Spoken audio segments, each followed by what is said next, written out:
Fala pessoal, tá começando mais um Quem Joga, o quadro do Portal Futebol Interior, onde deixamos vocês informados de todas as partidas de futebol do mundo diariamente. Boa tarde pessoal, começando logo às 16 horas desta segunda-feira, o Manchester United recebe o Wolverhampton em Old Trafford, no fechamento da primeira rodada da Premier League. Lembrando que o Manchester se reforçou e só em 3 jogadores gastou mais de um bilhão de reais. Foram eles o goleiro Onana, que veio da Inter de Milão, o atacante Højlund e o meio-campista Mason Mount.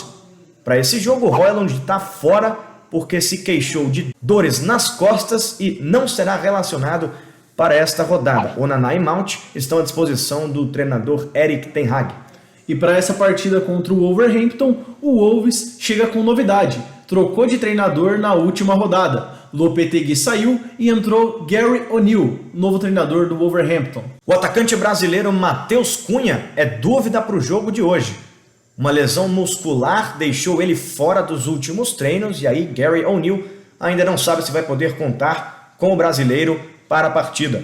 Já pelo lado dos Red Devils, Casemiro e Antony, a dupla de brasileiros, devem retornar e estarão à disposição. Dupla São Paulina aí no Manchester United, hein, Will? Já pela 19ª rodada do Campeonato Brasileiro, às 19 horas o Palmeiras enfrenta o Cruzeiro nesta segunda-feira. A partida será no Allianz Parque. O Palmeiras, que vem de classificação na Libertadores, eliminou o Atlético Mineiro e é atualmente o 5º colocado com 31 pontos. Mais um aí dos vice-líderes na busca do Botafogo, que está embalado.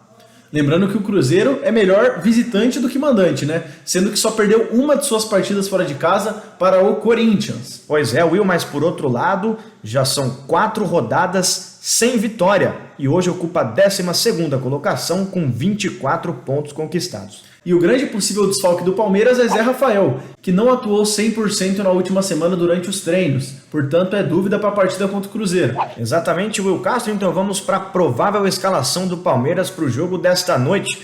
O Palmeiras deve ir para campo com Everton no gol, na lateral direita Mike, a dupla de zaga já conhecida do torcedor Gustavo Gomes e Murilo, com Piquerez na lateral esquerda. O meio de campo tem Zé Rafael ou o colombiano Richard Rios, Gabriel Menino e Rafael Veiga. O trio de ataque deve ser Arthur, Dudu ou John e Rony. Essa deve ser a equipe comandada por Abel Ferreira. E no Cruzeiro tem novidade. Pepa, Rafael e Wesley retornam de suspensão, enquanto Bruno Rodrigues, recuperado de lesão, está de volta ao time do Cruzeiro. Portanto, o provável Cruzeiro para enfrentar o Palmeiras no Allianz Parque tem Rafael Cabral no gol. William é o lateral direito com Neres e Luciano Castan na zaga. Marlon é o lateral esquerdo. Matheus Jussa é o volante com Felipe Machado e Lucas Silva na meiuca. Arthur Gomes, Bruno Rodrigues ou Rafael Papagaio e Wesley formam o trio de atacantes do Cabuloso. Pois é, e 2 horas depois, a partir das 21 horas no estádio Nabi Abichedi, o Bragantino enfrenta o Vasco da Gama.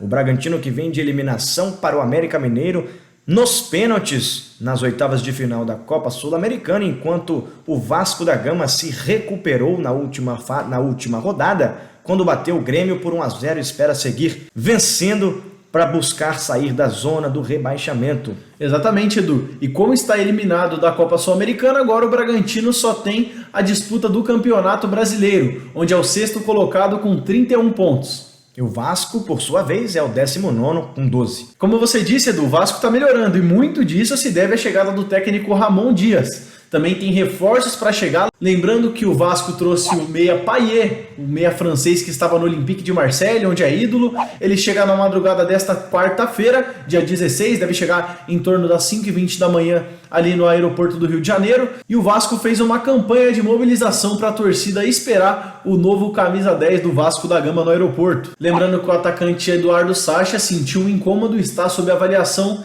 e não está cravado na partida contra o Vasco da Gama. Pois é, né, Will? Um dos melhores jogadores aí do Bragantino. Se tiver tudo certo com ele, deve ir para o jogo. Portanto, o Red Bull Bragantino deve vir a campo com Cleiton no gol, Aderlan na lateral direita com Léo Ortiz e Luan Patrick na zaga, Juninho Capixaba, um dos destaques deste time, é o lateral esquerdo.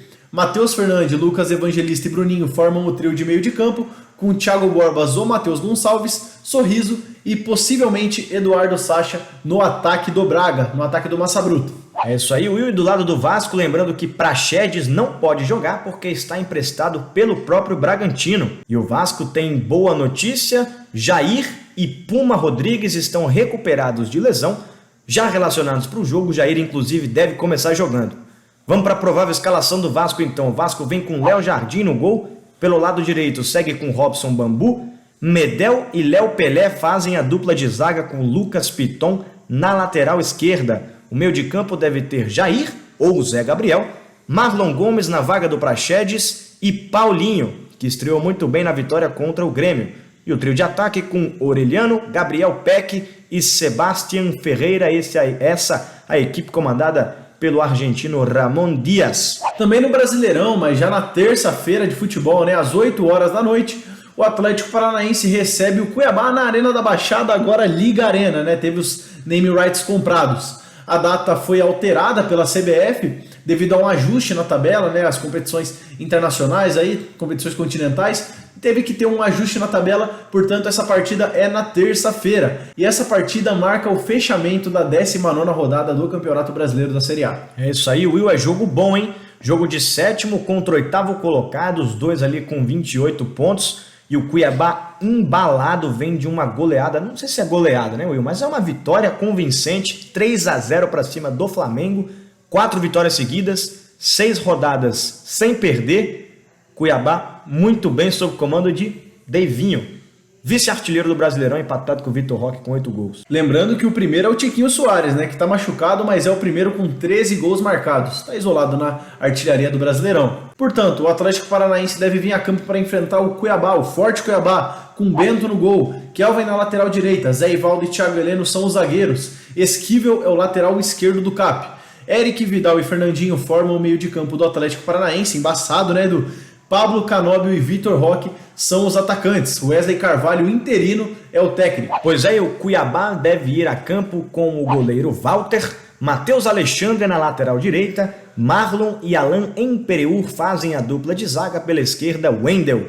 O meio de campo deve ter Fernando Sobral, Felipe Augusto e o uruguaio Cepelini. E o trio de ataque, Jonathan Cafu, Cleison e o artilheiro Daverson, essa equipe comandada pelo português Antônio Oliveira. Também tem Campeonato Brasileiro da Série B nesta segunda-feira. Às 8 horas, o ABC recebe o Ituano no estádio Frasqueirão. O ABC, que é o lanterna da competição, com apenas 13 pontos conquistados até o momento, sendo apenas 2 vitórias, uma em casa e outra fora. É apontado por estudiosos, por matemáticos, com 90% de chances de ser rebaixado para o Campeonato Brasileiro da Série C de 2024. Pois é, mas a equipe de Alan Al conta com retornos importantes para o jogo dessa noite. O atacante Wallison, assim como o lateral Gedeilson, devem retornar ao time para tentar buscar uma vitória nessa sequência de resultados negativos. O elefante da Frasqueira tenta voltar a vencer para sonhar com a permanência na segunda divisão do Campeonato Brasileiro. Lembrando que o Ituano fez um primeiro turno bastante irregular, mas até agora, Will, na virada para o retorno, não perdeu. Foram 2 empates e uma vitória. Nesse momento é o 14º com 25 pontos. Lembrando que o Ituano tem retornos importantes para a partida. Felipe Saraiva volta após lesão, né? Enquanto Rafael Carvalheira e Yuri voltam após cumprir suspensão na última rodada. E pela Série C, às 8 horas desta noite, o Floresta, que é o 18º colocado, recebe o Ipiranga, que é o 11º, no estádio Presidente Vargas, o PV, em Fortaleza. Jogo importantíssimo tanto para a Floresta quanto para a Ipiranga, já que o Ipiranga pode entrar na zona de classificação para a próxima fase, o famoso G8, em caso de vitória, e se o Floresta vencer, deixa a zona do rebaixamento. Então os dois vão fazer um duelo interessante nessa noite de segunda-feira, Will. Perfeito, lembrando que tem estreia nos mandantes. Matheus Costa é o novo técnico do Floresta e estreia nesta rodada já contra o Ipiranga. E pela Série D, às 19 horas desta segunda-feira, o Bahia de Feira recebe o Nacional do Amazonas na Arena Cajueiro, em Feira de Santana, na Bahia, o jogo de ida das oitavas de final. Lembrando que essa partida foi adiada graças à trágica morte do atacante Deon do Bahia de Feira durante o treinamento na última quarta-feira.